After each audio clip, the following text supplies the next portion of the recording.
আসসালামু আলাইকুম এভরিওয়ান, কেমন আছেন সবাই? আজকে আমি আমাদের অঞ্চলের একজন ফেমাস বাবুর্চি দাওয়া রেসিপিতে তৈরি করে দেখাবো বিফ রেজালা। আমাদের অঞ্চলের সেই বাবুর্চিটি এই বিফ রেজালার জন্যই কিন্তু খুব বিখ্যাত। আর আমি আশা করছি আজকের এই রেসিপি ফলো করে আপনারা তৈরি করে খেলে আপনারাও তার ফ্যান হয়ে যাবেন।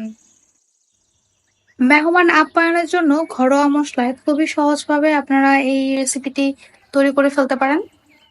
এটা তৈরি করা খুব কঠিন কিছু নয়, তবে কিছু ট্রিক্স ফলো করে এটা তৈরি করতে হবে। যেহেতু বাবুর্চির দেওয়া রেসিপিতে বিফ রেজালাটি তৈরি করছি, তাই এখানে তেলের পরিমাণ একটু বেশি লাগবে। আমি এখানে হাফ কাপ পরিমাণ তেল নিয়ে নেব এবং দিয়ে দেব গরম মশলা। আমি এখানে 3 টুকরো দারচিনি দিয়ে দেব 3 থেকে 4টা লবঙ্গ এবং দিয়ে দেব 5টা এলাচ। এলাচটা অবশ্যই থেতলিয়ে দিতে হবে। দিয়ে দেব 2টো তেজপাতা। এখন এটা খুব ভালো করে একটু ভেজে নেব। ভাজা হয়ে গেলে আমি এখানে দিয়ে দেবো 1 কাপ পরিমাণ পেঁয়াজ। পেঁয়াজ খুব বেশি পরিমাণে দেওয়া যাবে না, আবার খুব কমও দেওয়া যাবে না। আমি এখানে 1 কেজি গরুর মাংসের জন্য 1 কাপ পরিমাণ পেঁয়াজ নিয়েছি। রেজালা রান্নায় পেঁয়াজটা কিন্তু ব্রাউন করে ভাজা যাবে না। পেঁয়াজের কাঁচা ভাবটা চলে গেলেই আমি এখানে দিয়ে দেবো 1 টেবিল চামচ পরিমাণ মরিচ গুঁড়ো। অবশ্যই মরিচ গুঁড়োটা দিতে হবে আগে। আপনারা এখানে আদা রসুন আগে ইউজ করতে পারবেন না, তাহলে কিন্তু রেজালার স্বাদটা আসবে না। এটা কিন্তু খেয়াল রাখবেন। এখন দিয়ে দেবো ধনিয়া গুঁড়ো, উঁচু করে 1 টা চামচ। এখন এটাকে খুব ভালো করে আমি ভেজে নেব। কিছুক্ষণ ভাজার পর আমি এখানে দিয়ে দেবো একটু পানি। পানিটা দেওয়ার কারণে এটা আর পুড়ে যাবে না। এখন আমি দিয়ে দেবো 2 টেবিল চামচ পরিমাণ আদা রসুন বাটা। এটাকে খুব ভালো করে আমি ভেজে নেব। আর হ্যাঁ, আমি বারবারই একটা কথা বলছি, রেজালা রান্নার ক্ষেত্রে কিন্তু পেঁয়াজটা ভাজা হয়ে গেলেই প্রথমে মরিচ গুঁড়োটা আগে দিতে হয়, আদারওয়াইজ রেজালার স্বাদটা কিন্তু আসে না। এখন মশলাটা কষানো হয়ে গেলে আমি এখানে দিয়ে দেবো 1 কেজি পরিমাণ গরুর মাংস। মাংসের সাথে মশলাটা খুব ভালো করে মিশিয়ে নেব।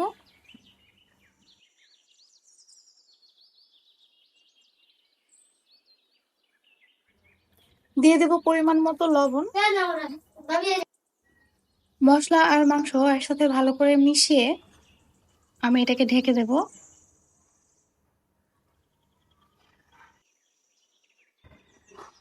8 থেকে 10 মিনিটের মতো ঢেকে রেখেছিলাম আমি এটা। এখন মাংস থেকে একটু পানি ছেড়ে দিয়েছে।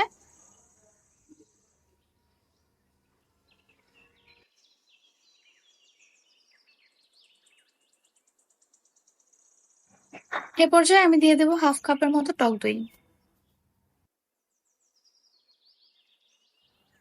টক দইটা মাংসে দেওয়ার পর এটাকে খুব ভালো করে মিশিয়ে নেব এবং ভালো করে মেশানো হয়ে গেলে আমি এটাকে ঢেকে রান্না করব 10 থেকে 15 মিনিটের মতো। মৃদু আছে আমি এটাকে রান্না করব।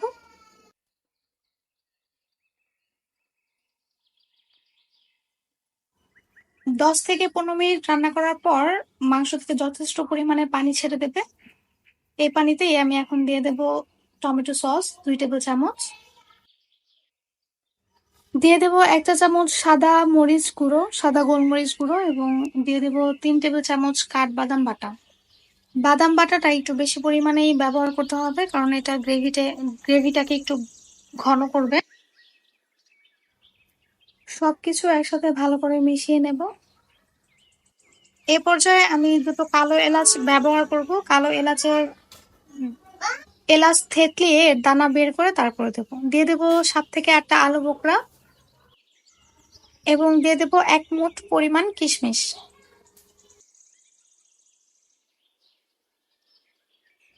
সবগুলো মশলা একসাথে মিশিয়ে আমি এটা ঢেকে দেবো কিছুক্ষণের জন্য। একটা জিনিস খেয়াল রাখতে হবে, মাংসটা যাতে কোনোভাবেই পুড়ে না যায়, তাই পুরো রান্নাটাই মৃদু আঁচে রান্না করতে হবে, একটু বেশি সময় নিয়ে। এ পর্যায়ে আমি দিয়ে দেবো 1 কাপ পরিমাণ গরম পানি। এখন এই পানিটা দিয়ে খুব ভালো করে মিশিয়ে নেব এবং তারপর আমি ঢেকে এটাকে রান্না করব 50 মিনিটের মতো। চুলার আঁচটা একদমই কম রাখতে হবে। 50 মিনিট পর মাংসতে যখন তেল ভেসে উঠবে, ঠিক তখন আমি হাফ কাপ পানিতে 3 টেবিল চামচ গুঁড়ো দুধ মিশিয়ে সেটা দিয়ে দেব। এ পর্যায়ে অবশ্যই গুঁড়ো দুধটা ইউজ করবেন, এতে ফ্লেভার ভালো আসে। এ পর্যায়ে দিয়ে দেব 7 থেকে 8টা কাঁচামরিচ এবং দিয়ে দেব কেওড়া জল। কেওড়া জল দিয়ে দেব 2 চা চামচ। কেওড়া জলটা না দিলে কিন্তু বিয়ে বাড়ির রেজালার ঘ্রাণটা আসবে না। তো কেওড়া জলটা অবশ্যই ইউজ করবেন।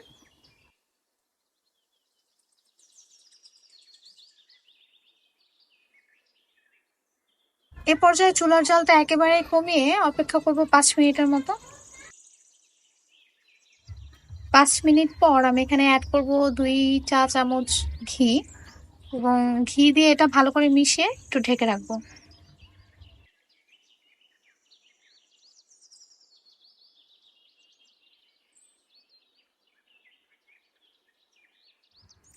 রেজালাটা রান্না কমপ্লিট হয়ে গিয়েছে। আমি এখন আপনাদেরকে দেখিয়ে দিচ্ছি এটা গ্রেভিটা কতটা ঘন হয়েছে।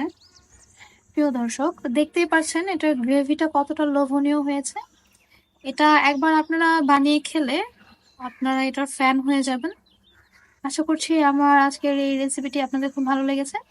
ভালো লাগলে অবশ্যই আমাকে কমেন্ট করে জানাবেন। আমার রেসিপিগুলো ভালো লেগে থাকলে অবশ্যই আমার চ্যানেল সাবস্ক্রাইব করে যাবেন।